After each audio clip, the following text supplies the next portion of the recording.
Hey, what's up, car shipping rock stars? It's your girl Ashley from ReloGeek.com, and on today's episode or slash rant, I want to talk about a comment that I received on one of my YouTube videos.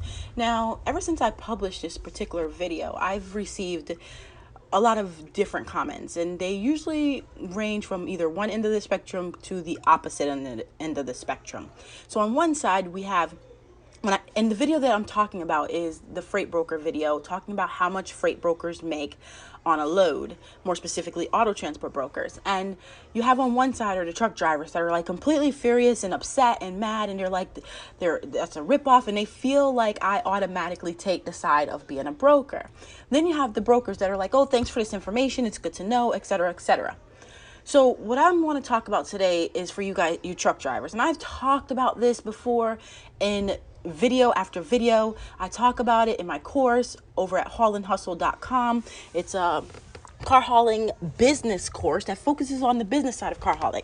The whole reason why I created that course is because so many of you guys sit and they bitch and complain, excuse the language, but you guys complain about brokers and what brokers make on a load and how it's absurd and why are they taking 25 to 50% of the load or whatever that number is. And the funny thing is, if I never told you how much the broker is taking, you would have never known. You guys go out there and you take these loads, you take these low-hanging fruits, and then you get mad and say that I cannot compare what a broker does to what a truck driver does. I know. I have been a truck driver. In fact, I spent more time as a truck driver than I was as a broker. So I know, I lived, I breathed the life of a trucker. And in fact, half of you guys that actually listen to my videos and listen to my shows probably never ran as many miles as I did in that 10-year period because I lived in my truck. I barely stopped. The truck was always moving. I used to come home. I'd stay out there 5 weeks, come home for 1 week, if that, more like 4 to 5 days, and then I'm back out there on the road. I spent my entire 20s in a truck. And in fact, the first time I ever set foot in a truck when I moved into a truck was when I was 19 years old and I met my now husband. And from that moment, I have been in a truck for that amount of time. So when all my friends were out there partying and drinking and going to college and having fun, I dropped out of college and became a truck driver. Okay, so I know what the life of a truck driver is. I know what it is to go and have to shower at TA truck stops and at Pilot truck stops and eat truck stop food and putting on. When I started in a truck, I was 125 pounds. By the time I got out of a truck, I was 193 pounds. And that's pre-pregnancy. I didn't get out my truck until I was 6 months pregnant with my first daughter. So I know what the life of a truck driver is. I've been across the entire United States. The only state I have not been to was Alaska, Hawaii, and I have not been to North Dakota. But every other state I have been through, I have delivered. I have rode the mountains of Vail and have gone down the hill, damn near hit an elk going 90 miles per hour with freaking so much weight behind me. And I know I've driven on black ice through the roads of Texas. I know every single highway in this freaking country like the back of my hand. I know where hills are. I know where every curve in the road was. I can do it in my sleep. That's how much I've been trucking. So please, I ask you guys, do not feel that just because I went to the broker side of things, that I don't know what it's like being a truck driver. This girl has no idea what she's talking about. Yes, I'm educated. Yes, I'm a smart girl. Yes, I'm creative. Yes, I'm talented. Yes, I'm skilled. But ultimately, I was a truck driver. And to this day, I still hold a valid CDL license and will never let it go, because if everything hits the fan in my life, the one thing I have is my trucking license. And I know with that, I can make money. So with that being said, with that rant aside, I've got another rant for you guys. Okay, for you guys that are sitting on your computers talking about what a broker doesn't compare to what a truck driver does. I agree on one side of that. But on the other side, running a business, marketing a business, getting customers is not easy, because if it was easy, you guys would have customers. You would not need the broker. Go out there and get your own customers. For you you guys that carry freight, or refrigerated loads, flatbed loads, if you're listening to this podcast, I say the same thing to you.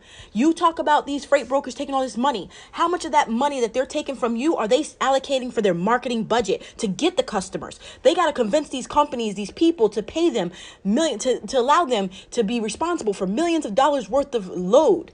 And yet you guys are complaining. And granted, I get it, especially in the auto transport. So let's shift gears. No well, pun intended. Let's shift gears here.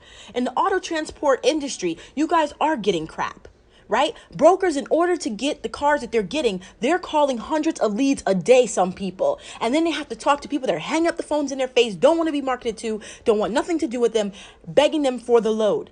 And then not only that, so each lead, they're paying anywhere from $1 per lead, which that's on the low end, upwards to $3 per lead. Sometimes maybe even more than that, depending on the quality of the leads. This is what they got to pay in order to even, and a lot of that money is being wasted, right? A lot of that money they would not see back. So yes, just because they're taking a little percent of the load or a great percent of the load, I know firsthand what they have to do to get it.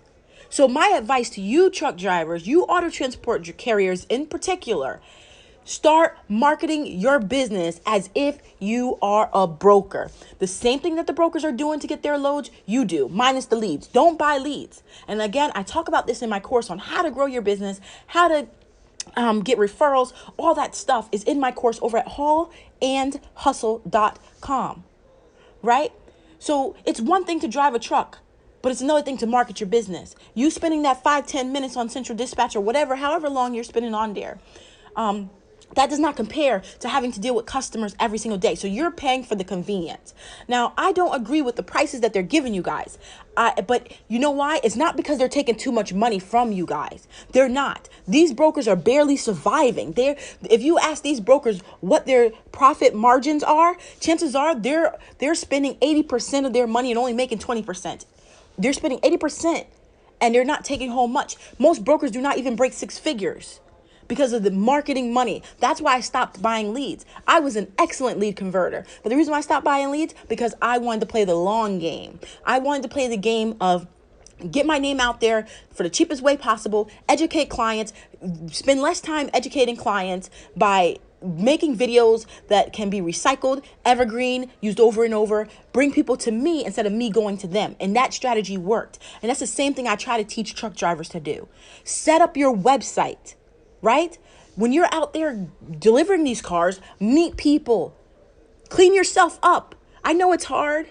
I know you don't want to be bothered after driving 10, 12, 13, some of you guys 24 hours just to get where you need to be, then having to deal with customer after customer, customers bitching because you're late or because the broker told them this or that. I get it.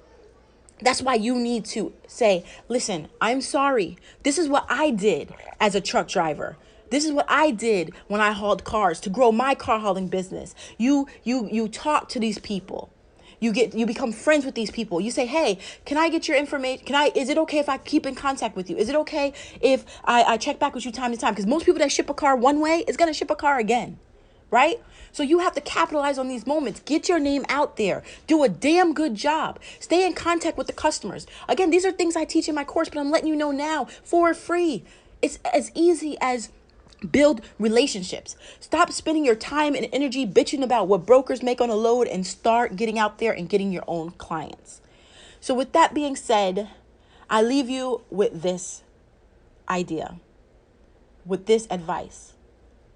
Do, act, speak as if you were the broker, and you will grow your car hauling business. And it's so much easier for you guys to grow your business. It's not even funny. If you guys want marketing help, go ahead.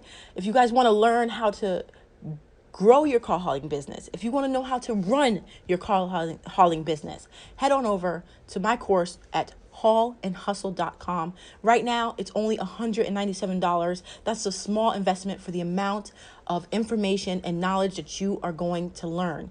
I'll leave the link in the description box. That's it, guys. I'm Ashley from relogeek.com. Now get out there and make moves happen. I will talk to you guys in the next podcast.